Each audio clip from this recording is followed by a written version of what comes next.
IT job కోసం try చేస్తున్నారా? Coding ట్యూటర్లో ట్రైనింగ్తో పాటు స్టైఫండ్ అండ్ 100% జాబ్ గ్యారంటీ. నమస్తే రమగారు. నమస్తే జయ. రమగారు, ముగ్గురు మాంత్రికుల స్టోరీ చెప్పుకుంటూ ఉన్నాం మనం. సిరీస్ భలే ఉందండి, ట్విస్టుల మీద ట్విస్టులు. అసలు అంటే అక్కడతో ఎండ్ అయిపోతుందేమో అనుకుంటున్నాను నేను. మళ్ళీ ఇంకో కొత్త విషయం మొదలవుతోంది. ఇప్పుడు కూడా చాలా కొత్తదే వస్తుంది. ఎడారిలో దొరికిపోయాడు ఇతను.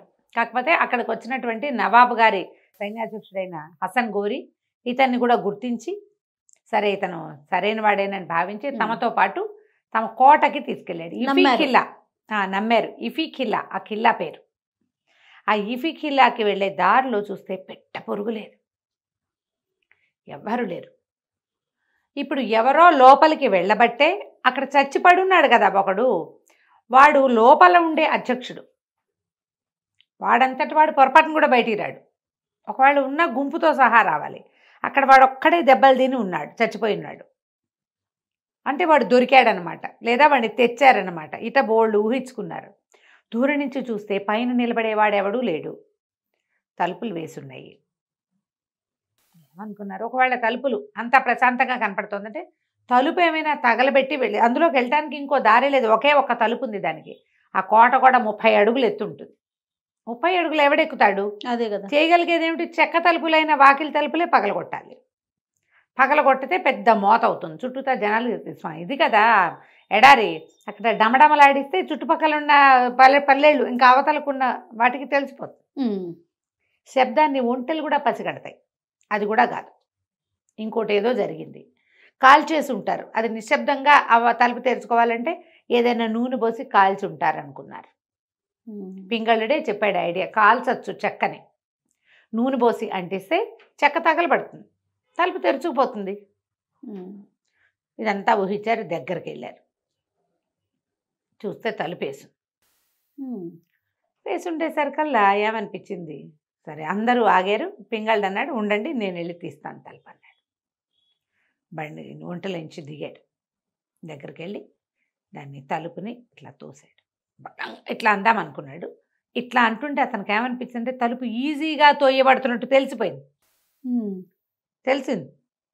అయితే ఎప్పుడైతే అది ఈజీగా తెరవబడుతుందో అనిపించిందో పెద్ద కేక పెట్టి ఒక్క గంతేసేసాడు వెనక్కి.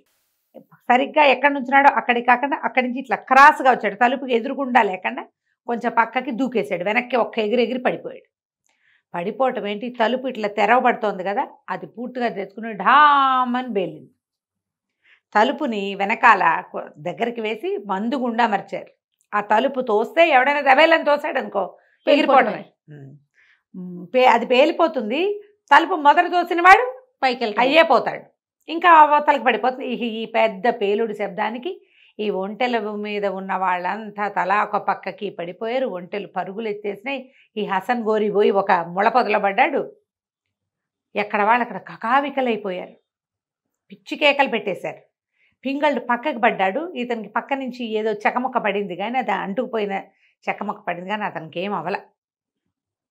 ఒళ్ళుదులుపుని లేచి చూస్తే ఏముంది, కొంతమంది మొహాల మీద నిప్పులు పడిపోయి బట్టలు అంటుకుపోయిన వాళ్ళు కొంతమంది, నిప్పురవ్వలు పడింది కళ్ళు నులుకుంటున్న వాళ్ళు కొంతమంది అవతలకు పారిపోయారు, పైనుంచి పడిపోయారు. ఒంటెల మీద నుంచి ఒంటెలు పారిపోయినాయి. 2-3 ఒంటెలు గాయపడ్డాయి. ఆ నిప్పురవ్వలు ఎగిరిపడి నానా బీభత్సంగానూ అయిపోయింది. అంటే ఇక్కడ ఏదో జరిగింది. వాడెవడో లోపల మందు పెట్టి తలుపు అలాగా దాన్ని బయటకు జారేసి వచ్చేసారు బయటికి. ఇప్పుడు వాడెవడో ఒకడు మందు లోపల పెట్టి బయటకు వచ్చి తలిపేశాడంటే లోపల ఉండవలసిన గుంపు అంతా ఏమైనట్టు? అంతేగా. రోజు ఒక వారం ఒక సమూహం మారుతోంది కదా అక్కడ. ఈసారి మారిన సమూహంలో వాడే అక్కడ చచ్చిపడి ఉన్నాడు. అంటే గుంపంతా అయిపోయినట్టే. అక్కడి నుంచి ఇవి పరిగెత్తుకుంటూ గోరి అని కేకలు పెట్టాడు. ఎక్కడున్నావంటే ఆ పొదలోంచి మూలిగాడు, ఇక్కడ ఉన్నాను అని. ఇతను పోయి అతను లాక్కొచ్చాడు. పింగళుడు వెళ్ళి హసన్ గోరిని నిలబెట్టాడు. ఎట్లా ఉంది ఏంటంటే, నాకు దెబ్బలు ఏం తగలేదు, అదురుకి పడ్డాను, పడిన అదురే కానీ నాకు ఏం అంటుకోలేదన్నాడు. చూస్తే ఒక్కొక్కరిని నిలబెట్టాడు. కొంతమంది 2-3 అయిపోయారు. చాలామందికి దెబ్బలు తగిలినాయి. ఒక 5-6 పోయి ఆ పారిపోయిన బొంట్లన్నింటినీ ఈడ్చుకురావడానికి వెళ్ళారు. ఇప్పుడు ఏం చేద్దాం, లోపలికి వెళ్దామంటే ఆ తలుపు బద్దలైపోయింది. ఈ తాకిడికి లోపలికి వెళ్ళి చూస్తే అన్ని చోట్ల దహనాలే. అయ్యో, అంటించేశారు మొత్తం. అది ఇప్పుడు జరగల, నిన్న జరగల 4 రోజులు కనీసం అయ్యి ఉంటుంది. ఎందుకంటే పొగలు ఆడవాళ్ళు ఏమి అన్నీ తగలబడిపోయి ఉన్నవే ఉన్నాయి. నిన్నో ఇవాళ జరుగుంటే పొగొస్తూ వీళ్ళకి తెలిసేది. అవును. అక్కడికి గుంపు వచ్చి వారం రోజులేదు, మళ్ళీ కొత్త గుంపు వచ్చేసరికి అయిపోయింది. ఈ వారంలో ఈ దారిలో వచ్చిన వ్యాపారస్తులందరినీ ఈ రాబందు ముఠా కొలగొట్టేసిందనమాట. అయితే సమాచారం ఏమిటి, వీళ్ళకి ఒక పెద్ద వర్తకుల బిడారు వచ్చింది. ఇది ఇక్కడి నుంచి వచ్చింది వీళ్ళకి. వాళ్ళు అదేదో దేశం నుంచి ఇటు వస్తూ ఒక డేగని పంపారు. ఆ డేగ నగరానికి వెళ్ళింది, అరేబియన్ వాళ్ళ ముఖ్య నగరానికి వెళ్ళింది. మాదొక బిడారు వస్తుంది, అందులో ఫలానా వస్తువులు ఉన్నాయి, వాటిని జాగ్రత్తగా కాపాడాలి, నవాబు గారికి అందించండి, నవాబు గారి అన్నగారి వైద్యానికి మందులు వస్తున్నాయి అందులో. వీళ్ళు ఈ గుంపు ఎందుకు వచ్చారు, వారం పూర్తిగా 5 రోజులే అయింది, లేకపోతే నెక్స్ట్ వీకే రావాలి వాళ్ళు. ఆ మందులు పికప్ చేసుకోవడానికి వచ్చారు. ఓహో. ఆ ఒంటెలు బిడారు వాడు చాలా కోట్లకి పడగలెత్తిన వాడు. వాడితోటి సంబంధ బాంధవ్యాలు మాట్లాడమని హసన్ గోరీని పంపారు. ఇప్పుడు ఏమైనట్టు, కోటకి కోట పోయి ఆ బిడారు కూడా ఎగిరిపోయింది ఇటో. దాన్ని వీడు పట్టేసి ఉంటాడు. కరెక్ట్గా ఈ మీన్ టైంలో రావాలి. కోట వాళ్ళ స్వాధీనం అయిపోయింది, ఇక్కడ ఉన్న వాళ్ళంతా రాబందు ముఠా చేతిలో చచ్చిపోయారంటే కొత్తగా వచ్చిన వర్తక సంఘాన్ని వాడే పట్టేసినట్టు. లోపలికి వెళ్ళి అంతా చూశారు. ఎక్కడ ఉండవలసిన సరుకు, భోజన సామాగ్రి, వీళ్ళు వంటలకి సామాన్లకి పంపిస్తారు కదా, వారానికి సరిపడా రొట్లు, పోయి పిండి, కూరలు, బోల్డన్ని, ఎక్కువ మంది జనాభా వస్తారని వాళ్ళకి సరిపడా మొత్తం బస్తాలన్నీ ఖాళీ, ఏమీ లేవు. అక్కడి నుంచి వీళ్ళ దగ్గర ఉండాల్సిన కత్తులు, కటార్లు, ఎక్స్ట్రాలు, శూలాలు, బల్లేలు అవి కూడా లేవు, చచ్చిపోయి ఉన్నారు. ఒంటల్ని ముందే పట్టుకుపోయి ఉంటారు, వాటి మీద సరికంతా వేసుకుపోయారు. ఇప్పుడు వీళ్ళని వెతకాలి, ఏం చేయాలో తెలియలే, ఎలాగైనా వెతకాలి. అసలు వీళ్ళు ఏ వైపు వెళ్ళి ఉంటారు? ఇప్పుడు ఇక్కడికి ఎక్కువ మంది వచ్చే దారి కాదు ఇది. వ్యాపారస్తుల గుంపు వచ్చింది, గుంపుని వీళ్ళు పట్టుకుపోయారంటే గుంపు తాలూకు నడక మార్గం ఏదో ఉండాలిగా. అంతేగా. ఇప్పుడు ఏమన్నారంటే ఈ లోపలికి వచ్చిన ఒంటల్ని లోపలే కట్టేసి జాగ్రత్తగా కాలు గుర్తులు వెతుక్కోండి అని చెప్పాడు పింగళుడు. వాడు మంచి ఐడియాస్ ఉన్నవాడు కాబట్టే కదా ఎక్కడి నుంచి ఎక్కడికి వచ్చాడు. మెల్లిగా వెతకడం మొదలుపెట్టారు. వీళ్ళకు ఒక దారి కనిపించింది. ఆ దారిలో నెంబర్ ఆఫ్ ఒంటెలు, బళ్ళు వెళ్ళిన ఇది ఆనవాళ్ళు. సో ఈ వైపు వెళ్ళిపోయారు. ఆ వైపు వెళ్తే అక్కడ లోపలికి అడవుల్లో ఒక ఏవో గుహలు ఉన్నాయి. అడవి కాదు అది, ఇట్లాగే ఖర్జూర పొదలు అవి ఉన్నాయి, గుహలు లాంటివి ఉన్నాయి. పర్వతం ఒకటి ఉంది అక్కడ. సరే, కొండరాళ్ళు బోళ్ళని, ఈ ఇసుకేలాగా ఉంది పుష్కలంగా. సరే, ఏం చేశారు, బయలుదేరారు. ఆ దారి గుర్తుల వెంబడి మెల్లిగా వెళ్ళారు, పెద్దగా గొడవ చేయకుండా నిదానంగా వెళ్ళారు. వీళ్ళు వెళ్ళేసరికి కొద్దిగా కను చీకటి పడిపోయింది. వీళ్ళకి ఏం తెలిసింది, రెగ్యులర్గా కొంచెం ఓపెన్గా ఉండే ఒక గుహ కొద్దిగా మూసింది. లోపలికి వెళ్ళి మూసి ఉండొచ్చు, బయట నుంచి ఎవడైనా ఏం మూస్తాడు, లోపల ఏదైనా దాచిపెట్టి ముయ్యాలి. మనకి అందిన సమాచారం ప్రకారం వర్తకుల బిడారు చాలా గుంపు ఎక్కువ. వాళ్ళందరినీ ఏం చేసి ఉంటారు వీళ్ళిద్దరూ ఆలోచించుకున్నారు. హసన్ గోరీ, పింగళుడు ఇద్దరు ఒక కొండ చర్య పక్కన దాక్కుని కనపడకుండా, ఇతను ఏమన్నాడంటే, పింగళ నువ్వు ఇది దారి కాస్తూ ఉండు, నేను అవతల వైపు నుంచి ఏదైనా మార్గం ఉందేమో చూస్తాను అని చెప్పాడు. చెప్పేసరికల్లా వెనక నుంచి ఒక వాయిస్ వినపడింది. ఈ పింగళుడెవరు, అవంతి నగరపు జాలరు కాదు కదా అని హడిలిపోయారు వీళ్ళు. కానీ ఆ వాయిస్ను గుర్తుపెట్టాడు పింగళుడు. ఆ మాట అడిగింది ఎవరు, పద్మపాదుడు. ఓహో, మహామాంత్రికుడు పద్మపాదుడు అక్కడ ప్రత్యక్షమయ్యాడు. వీళ్ళు ఏమనుకున్నారు, హడిలిపోయారు. కానీ వాళ్ళకి ఇద్దరికి ఒకే అనుమానం వచ్చింది. వాడు ఒక కొండ చర్య పక్క నుంచి ఆ పద్మపాదుడు ఆయన బయటకు వచ్చాడు, పెద్ద కర్ర ఒకటి పట్టుకుని. ఆ రాబందు గుంపుకి ఇతందేనేమో ఆ గుంపు, ఇతనే నాయకుడేమో అనిపించేస్తుంది వీళ్ళకి. ఈయన తెలబోయి, మహామాంత్రిక అనకుండా వీడు పద్మపాద మీరిక్కడికి ఎలా వచ్చారు అని అడిగాడు. ఈ గోరీకి అనుమానం వచ్చి, పద్మపాదుడు ఎవరు, మీరు నీకు తెలుసా, నువ్వు ఎప్పుడైనా చూసావా, నువ్వు ఎక్కడ కలిసావు, నువ్వు ఇక్కడ వాడివి కాదు, అక్కడ ఎక్కడ వాడివో, నీకు అక్కడ పరిచయం అయిన వాడు, ఇదే నువ్వు మొదటిసారి అయితే వీడినెట పలకరిస్తున్నావు.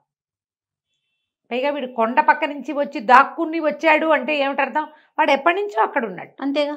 అనగానే పింగళుడు, నువ్వు కంగారు పడకు, ఈయన నాకు తెలుసు, మనం మాట్లాడదాం అని చెప్పి, మీరు ఇక్కడికి ఎలా వచ్చారు, ఎందుకు వచ్చారు అన్నాడు. నా సంగతి సరే, నువ్వెలా వచ్చావు అన్నాడు. నా సంగతి కాదండి, ముందు మీ సంగతి చెప్పండి అంటే పద్మపాదుడు ఏమన్నాడు, నేను యాత్ర కోసం వచ్చాను, మ్మ్. యాత్రికుడుగా వచ్చా, పుణ్యక్షేత్రాలు చూడడానికి వచ్చానంటే వీడు ఆశ్చర్యపోయాడు.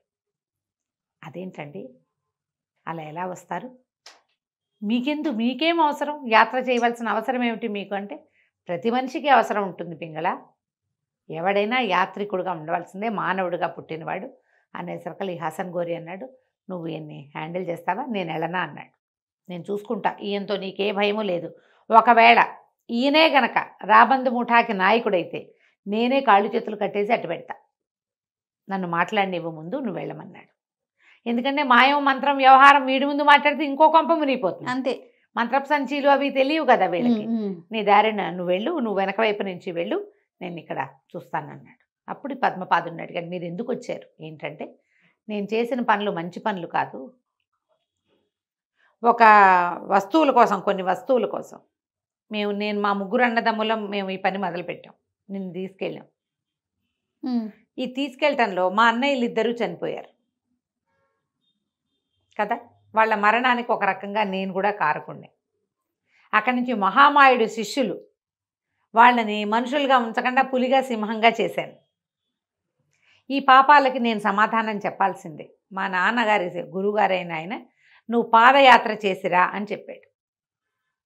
మీరు యాత్ర ఎందుకండి, మీ దగ్గరున్న గ్లోబులో వేలు పెడితే ఆ దేశం మీదైపోతుంది, ఎక్కడికి వెళ్ళాలంటే అక్కడ, ఇక్కడి నుంచి మాయమైపోయి అక్కడ టింగమని ప్రత్యక్షం అయిపోవచ్చు కదా మీరు అని అడిగాడు పింగళుడు. అలా చేస్తే యాత్ర ఫలితం రాదు, నా మంత్రం వాడకూడదు, మానవులు నడిచినట్టుగానే కష్టాలు పడుతూ నడవాలి, నేను ఆకలికి నడకకి శ్రమకి నిద్రకి ఓర్చాలి, అప్పుడే అది యాత్ర, అప్పుడే యాత్ర. అందుకని నేనేం చేశానంటే నా మాయమంత్రాలు ఏమీ వాడుకోలేదు. ఒక యాత్రికుల వర్తకుల బిడార్ వస్తుంటే బిడార్తో పాటు వచ్చా, వాళ్ళకి డబ్బిచ్చి, నేను మాంత్రికుడినన్న విషయం కూడా వాళ్ళకి చెప్పలేదు, వాళ్ళతో పాటు వచ్చాను.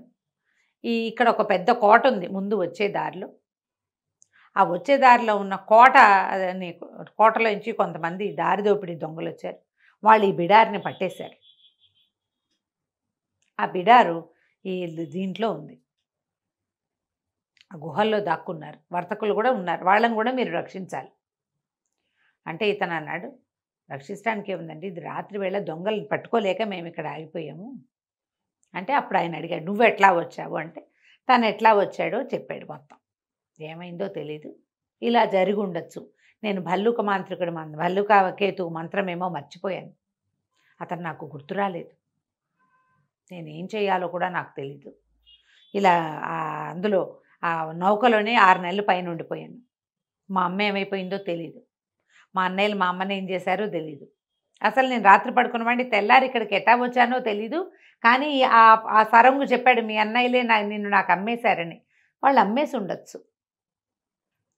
అయితే అడిగాడనమాట, నేను ఆకలి దాహంతో 4 రోజులు సముద్రంలో కొట్టుకొచ్చి ఇక్కడికి వచ్చాను, ఈ హసన్ గోరియే నాకు తిండి పెట్టి మంచినీళ్ళు ఇచ్చి నన్ను ఆదుకున్నాడు, నాకు బట్టలు కూడా లేవు నా ఒంటి మీద, కాబట్టి వీళ్ళకి నువ్వు సహాయం చెయ్యి ఆ దొంగల్ని పట్టుకోవటానికి అంటే. ఆయన అన్నాడు, అలాగే, కానీ నేను మాంత్రికుండాని వీళ్ళకి తెలిసిపోతుంది, నా గుట్టు బయటపడిందా వాళ్ళు నన్ను ఇంకా తమతోటి రానివ్వరు, సరే నా యాత్ర నేను ఎట్లాగోట్లా చేస్తా. వీడు అన్నాడు, పింగళుడు ఏం చెప్పాడంటే, మీరు ఇంకొక ఎక్స్పెడిషన్ కోసం ఏదైనా దానికోసం ఇంకోటి ఏదైనా సాధించడానికి వస్తే దానికి తప్పకుండా నేను సహాయం చేస్తాను అన్నాడు. అక్కడికి చేసినట్టే సహాయం ఇక్కడ కూడా చేస్తా అంటే, నాకు ఇంకే సహాయాలు అక్కర్లేదు, సరే ఇప్పుడు యాత్రికుల్ని రక్షించమన్నావు కదా ఈ వర్తక సంఘాన్ని, చూద్దామని ఏం చేశాడు, ఓ కొండరాయి తీసుకుని దాంట్లో కత్తితోటి ఇటా ఇటా ఇటా సన్న ముక్కలు జరిగాడు. ఇతను అన్నాడు, ఎందుకండి ఈ పని చేస్తున్నారు, వాళ్ళని రక్షించమంటే.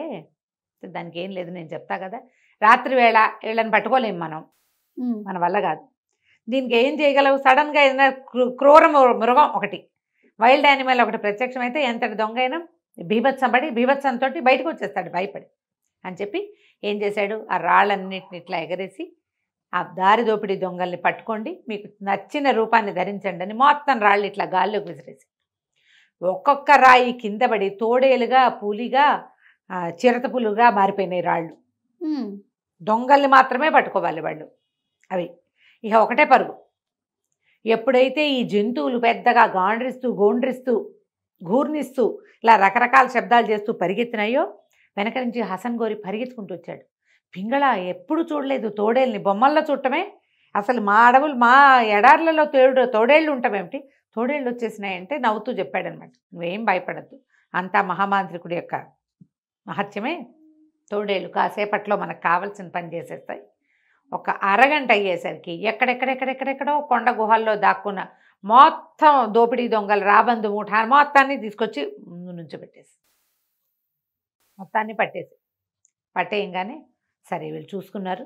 ఆ వ్యాపారస్తుల సమూహం అంతా బయటకు వచ్చింది, వాళ్ళు రక్షించబడ్డారు. వీళ్ళేమో ఈ రాబందు వాళ్ళందరినీ పెడరెక్కలు విరిచి కట్టేశారు.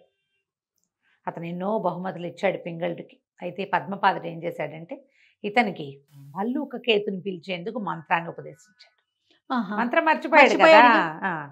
సరే ఆ మంత్రాన్ని ఉపదేశించేశారు కల్లా భల్లూక కేతు వచ్చేసాడు. పోనీ ఇంతకాలాన్ని పిలిచావా ప్రభు అనుకుంటూ. సరే భల్లూక కేతు సహాయంతో పింగళుడు మళ్ళీ వెనక్కి వెళ్ళిపోయాడు.